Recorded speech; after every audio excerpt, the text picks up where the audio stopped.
Assalomu alaykum hurmatli asakaliklar. Hozir biz Xo'ja Abdulloh Tug'dor ziyoratgohidamiz.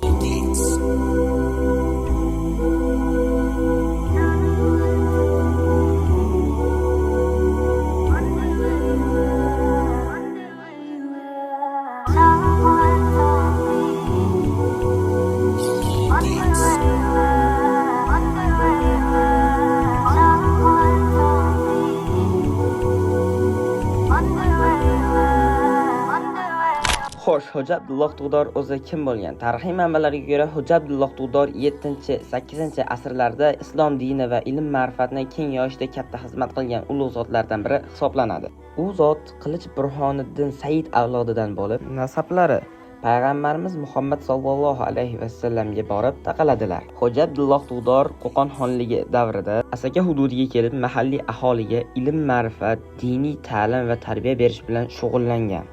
U zot 1840-yilda vafot etgan bo'lib, hozirda maqbaralari Asaka tumanidagi Pistamazor nomi bilan mashhur bo'lgan hududda joylashgan. Xo'sh, siz bu ziyoratgohga tashrif buyurganmisiz? Videoni asakalik do'stlaringizga yuborib qo'ying. Sizlar bilan Muhammad Mahdiy Shermataliyev, Asaka tumani Xo'ja Abdulloh Tug'dor ziyoratgohidan.